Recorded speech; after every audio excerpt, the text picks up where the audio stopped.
ہم ڈاکٹر اشرف آصف جلالی صاحب کی طرف بڑھیں گے۔ ڈاکٹر اشرف آصف جلالی صاحب ہمارے ساتھ اس وقت ویڈیو بیپر پر موجود ہیں، اور ڈاکٹر اشرف آصف جلالی صاحب ایک بہت بڑا نام ہے،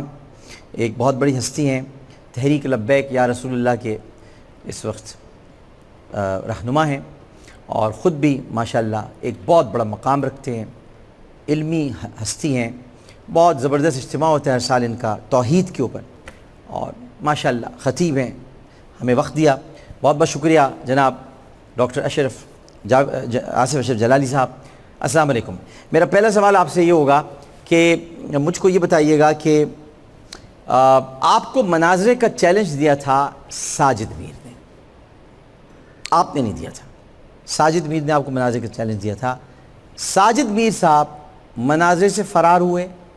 یا آپ نے زبردستی مناظرے کی کوشش کی؟ ہوا کیا؟ یہ مطلب پھر آپ کو گرفتار کر لیا گیا، پھر آپ اریسٹ ہو گئے، کیا ہوا تھا؟ ذرا وضاحت کیجیے گا۔ بسم اللہ الرحمن الرحیم، الحمدللہ رب العالمین والصلاة والسلام علی رسولہ الکریم۔ اللہ اکبر، اللہ اکبر، اللہ اکبر، لبیک لبیک لبیک یا رسول اللہ صلی اللہ علیہ وسلم۔ سب سے پہلے ڈاکٹر صاحب میں آپ کا مشکور ہوں کہ آپ نے اس اہم ایشو پر مجھے اظہار خیال کی دعوت دی۔ اللہ آپ کو اور آپ کی پوری ٹیم کو اجر عظیم عطا فرمائے۔ آپ نے بڑا اہم سوال کیا۔ اصل میں بات یہ ہے کہ ساجد میر نے مناظرے کا چیلنج اس غلط فہمی میں کیا کہ کوئی اس کے چیلنج کو کی طرف متوجہ نہیں ہوگا اور اس کے چیلنج کو قبول نہیں کرے گا،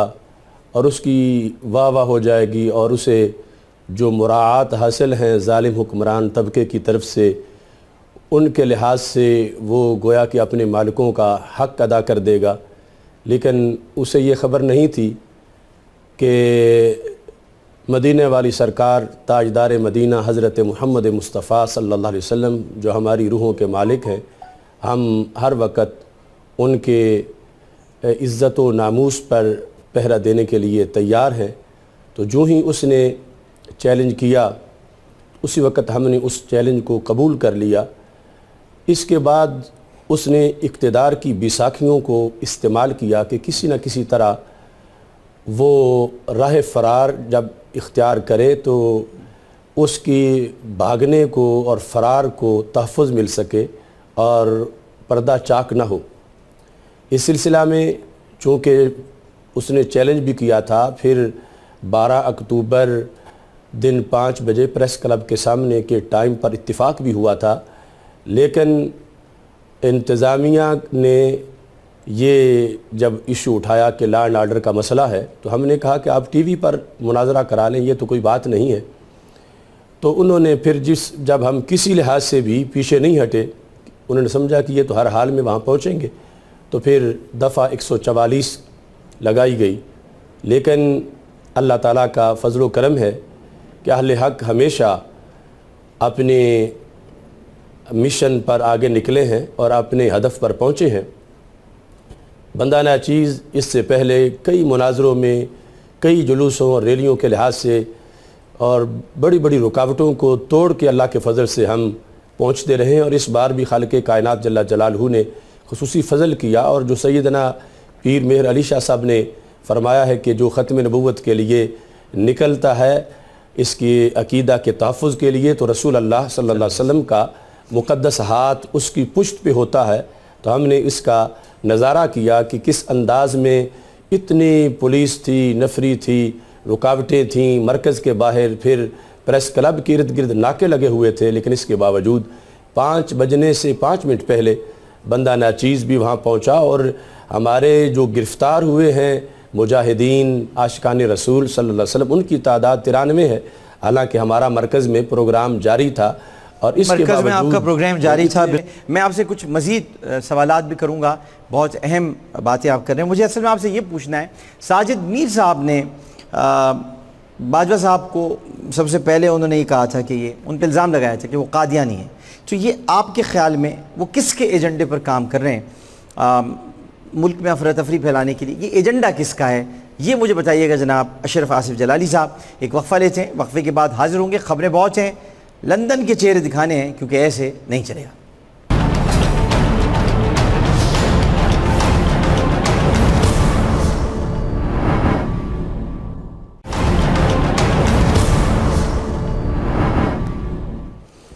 خوش آمدید۔ ڈاکٹر اشرف آصف جلالی صاحب ہمارے ساتھ موجود ہیں ابھی بھی ویڈیو بیپر پر۔ ڈاکٹر صاحب، میں نے آپ سے پوچھا تھا وقفے میں جانے سے پہلے کہ یہ ساجد میر صاحب کسی نہ کسی پہ کوئی نہ کوئی الزام لگا دیتے ہیں، کیا کسی ایجنڈے پہ کام کر رہے ہیں ڈاکٹر صاحب؟ یہ بات ظاہر ہے کہ ایسے لوگ اگر اپنے نظریات سے وفادار ہوں، جن کا وہ ظاہراً اور اعلانیہ طور پر اظہار کرتے ہیں، تو پھر تو کوئی خرابی نہ ہو۔ اس طرح کے علماء جو ہیں وہ اپنے تعلقات حکومت سے نبھاتے ہیں اور اس کے عوض مراد پاتے ہیں۔ انہوں نے یہ پتہ نہیں کہ ہم نے قبر میں بھی جانا ہے۔ اس سلسلہ میں جو قرائن ہیں، چونکہ غیب کا علم تو اللہ ہی جانتا ہے، لیکن قرائن یہ ہیں کہ اسے نواز شریف کی طرف سے اور مسلم لیگ نون کی طرف سے یہ ایک ہدف دیا گیا تھا کہ تم آرمی چیف کو متنازع بنانے کے لیے اس کے قادیانی ہونے کا معاذ اللہ بیان دو۔ تو یہ لوگ یعنی جو خود بکنے بکانے کا دھندا کرتے ہیں، یہ سمجھتے ہیں کہ اور بھی شاید ایسے ہی ہے۔ تو اس بنیاد پر اب ہمارا اتنا اہم ادارہ ہے فوج کا، اور پھر اس کے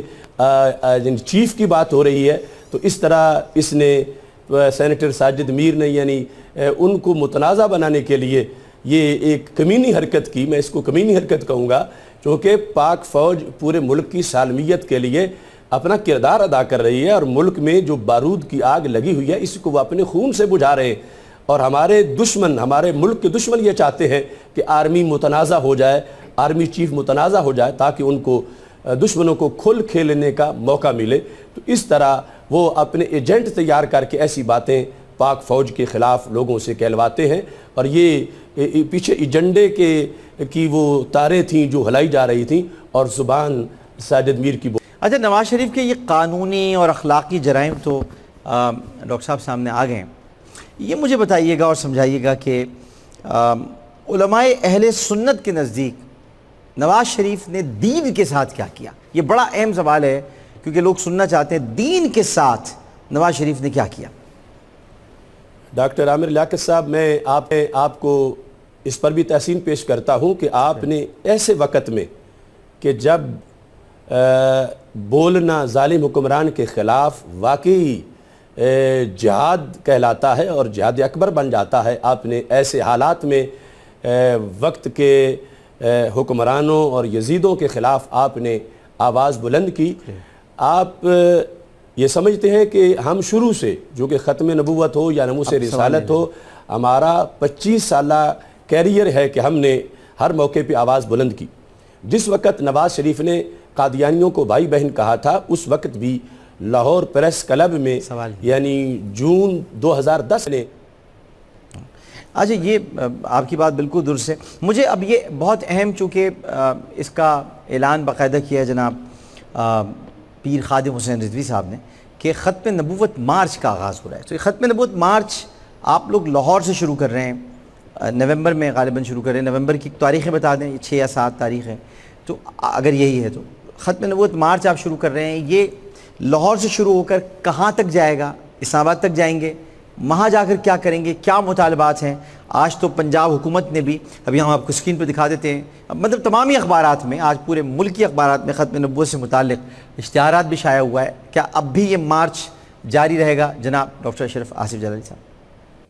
ڈاکٹر صاحب، اس سلسلہ میں یہ ہے کہ ہم نے یعنی یہ وقت کی نبض پہ ہاتھ رکھتے ہوئے اور جو جتنے بھی کرنٹ ایشوز ہیں، حالانکہ ہم نے برما کے سلسلہ میں بھی جو برما کی ایمبیسی ہے اس کے معاشرے کا 24 کو پہلے سے اعلان کر رکھا تھا، لیکن یہ آواز ہم نے اس کے ساتھ بلکہ اس کو فوقیت دے کے ہم نے اس کو سامنے لانا چاہا کہ اس وقت یعنی اتنے گمبھیر حملے ہو رہے ہیں ختم نبوت پہ، اور نہ جانے پیچھے کیا چین ہے ان حملوں کی، تو ہم نے ان سرکمسٹانسز کے اندر یہ ضروری سمجھا کہ ہم اتنا اس پر کام کریں اور اس حد تک قوم باہر نکلے کہ آئندہ یہ جو ہرکارے ہیں غیروں کے جو ختم نبوت کے خلاف سوچتے ہیں ان کو سبق مل جائے اور یہ نشان عبرت بن جائیں، اس بنیاد پر ہم نے یہ فیصلہ کیا ہے کہ انشاءاللہ 24 اکتوبر کو لاہور سے صبح 7 بجے داتا دربار سے حضرت سیدنا داتا گنج بخش اجویری رحمۃ اللہ علیہ کی دہلیز سے ختم نبوت، کاروان ختم نبوت چلایا جائے گا، جس میں ہمارے مقاصد یہ ہیں کہ جن لوگوں نے پارلیمنٹ میں حلف نامہ کے لحاظ سے ترمیم کی، ختم نبوت کے عقیدے پر حملہ کیا، ان کو بے نقاب کیا جائے اور ان کو سزا دی جائے۔ اور سزا کے لحاظ سے بھی ہم فتویٰ پہلے اس سلسلے میں دے چکے ہیں کہ کم از کم سزا، اب تک جو معلومات ہے ان کی روشنی میں ان کی عمر قید کی سزا بنتی ہے، اگر اس سلسلہ میں دیگر ان کا کوئی جرم ثابت ہوا تو سزا بڑھ جائے گی۔ اس کے ساتھ ہمارا یہ مطالبہ ہے کہ رانا ثنا جو ہے وہ ہٹ دھرمی کر رہا ہے، حالانکہ میں نے تو خیر خواہی کے لیے یہ کہا کہ اس کی باتوں میں 4 کفریات ہیں، اور جب تک وہ تسلیم نہیں کرتا اس وقت تک آگے بات ہی نہیں ہے۔ اس نے اب تک جو بیان دیا وہ توڑ موڑ کے پیش کر رہا، یعنی کہ میری طرف کہتا ہے چیزیں منسوب ہو گئیں اور توڑ موڑ کے میرا موقف پیش کیا گیا، تو یہ بالکل غلط ہے، کیونکہ وہ تو کلپ موجود ہے، وہاں یہ احتمال نہیں۔ تو اس بنیاد پر ہم نے یہ بھی آفر کی ہے کہ اگر اس کا کوئی نمائندہ، کوئی عالم دین، کوئی حامی اس سلسلہ میں بات چیت کرنا چاہتا ہے کہ کفر نہیں، تو ہم اس کو دلائل سے ثابت کریں گے کہ وہ یہ کفر کر چکا ہے، اور اس کے لحاظ سے اب یہ ہے کہ وہ دوبارہ کلمہ پڑھے اپنی غلطی تسلیم کرتے ہوئے، اور اس کے بعد وہ عہد کرے کہ ایسا نہیں کروں گا۔ اس سے یہ ہوگا کہ وہ مسلمان شمار ہوگا، اور یہ بہت بڑا بینیفٹ ہے، لیکن زیارت کے وہ وزارت کے اہل نہیں رہا، وہ مردود الشہادہ ہو چکا ہے، بلکہ جب اس نے ایک باطل، ایک ایسے مرتدین کی اس نے جو حمایت کی ہے، تو اس سلسلہ میں اس پر جرم، یعنی کیس چلانا چاہیے اس مجرم پر کہ اس نے ملک کے ایک اہم عہدے پر ہوتے ہوئے آئین سے بھی غداری کی ہے، جو پاکستان کا آئین ہے، قرآن اور سنت سے غداری کی ہے، تو اس کو سزا ملنی چاہیے۔ ہمارا یہ کارواں انشاءاللہ 24 اکتوبر کو داتا دربار لاہور سے شروع ہوگا اور اسلام آباد جائے گا، اور وہ جو 73 کی تاریخ تھی انشاءاللہ اس کا منظر لوگ دیکھیں گے، لاکھوں عاشقان رسول صلی اللہ علیہ وسلم اپنے گھروں سے نکلیں گے اور لبیک یا رسول اللہ صلی اللہ علیہ وسلم کی صدائیں بلند کرتے ہوئے اور تاجدار ختم نبوت زندہ باد کی صدائیں بلند کرتے ہوئے وہ اسلام آباد کی طرف رواں دواں ہوں گے۔ ہمارا مقصد کوئی توڑ پھوڑ نہیں، اس ملک کی بنیادوں میں ہمارے 20 لاکھ شہیدوں کا خون ہے، ہم توڑ پھوڑ نہیں چاہتے، لیکن ہم اپنا احتجاج ریکارڈ کروانا چاہتے ہیں، اپنے ختم نبوت کے یقین کو اجاگر کرنا چاہتے ہیں۔ اور آپ نے جو یہ پوچھا کہ اگر لا اینڈ آرڈر کا مسئلہ بنا، تو اس میں یہ ہے کہ ہم تو ایسا مسئلہ نہیں بنائیں گے، اور میں ذاتی طور پر اگر مجھ پہ تشدد ہوگا تو میں اپنا بازو، اپنا ہاتھ تشدد کے لیے پولیس پر نہیں اٹھاؤں گا، میں خود تشدد برداشت کروں گا، اور میں اپنے جو کارکنان ہیں ان کو بھی یہ کہوں گا کہ ہم نے تو آواز بلند کرنی ہے ختم نبوت صلی اللہ علیہ وسلم کی۔ اور میرا یہ یقین ہے، اللہ کا فرمان ہے قرآن مجید میں، وَمَن يَتَّقِ اللَّهَ يَجْعَلْ لَهُ مَخْرَجًا، کہ جو اللہ سے ڈرتا ہے رب اس کے لیے رستہ خود بنا دیتا، اور یہ ہم نے رستہ بنتا دیکھا ہے۔ 2016 میں 25 جنوری کو جب ایک بہت بڑا طوفان انگیز مارچ تھا، اور مجھے یعنی اس وقت 24 نہیں 48 گھنٹے میرے مکان کا محاصرہ رہا، لیکن اس کے باوجود بھی میں اس مارچ میں پہنچا۔ میں اس سے پہلے 8-9 ایسے مقامات ہیں جہاں رکاوٹوں کے باوجود پہنچا ہوں، ابھی مناظرے میں بھی پہنچا ہوں۔ اس واسطے مجھے یقین ہے کہ میرا اللہ میری مدد کرے گا، اور رسول اللہ صلی اللہ علیہ وسلم نظر رحمت فرمائیں گے، اور جو وعدہ ہے اس کا قرآن میں اس کے مطابق وہ ہم ضرور اس حق کے لیے نکلیں گے۔ آپ بھی دعا کریں، اور میں آپ کی وساطت سے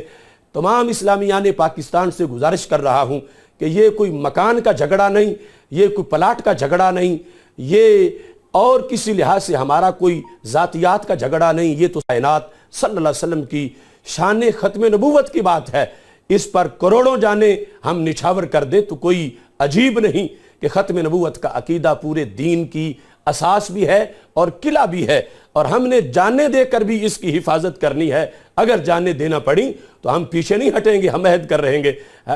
رہے ہیں کہ انشاءاللہ اپنی جانیں ہتھیلی پہ رکھ کر اس عظیم مشن کے لیے پیش کریں گے۔ ڈاکٹر صاحب، آپ کو رب ذوالجلال جزائے خیر عطا فرمائے کہ آپ نے ایسے حالات میں جب حقائق کو موڑا جا رہا ہے، کنویں کو مینار اور مینار کو کنواں کہا جا رہا ہے، آپ نے ایسے زمانے میں ناموس مصطفیٰ صلی اللہ علیہ وسلم کے لیے ہمیں یہ وقت دیا، اور یہ جو ہماری تحریک ہے، تحریک لبیک یا رسول اللہ صلی اللہ علیہ وسلم، جس کا مجھے اکابرین نے، لاکھوں لوگوں نے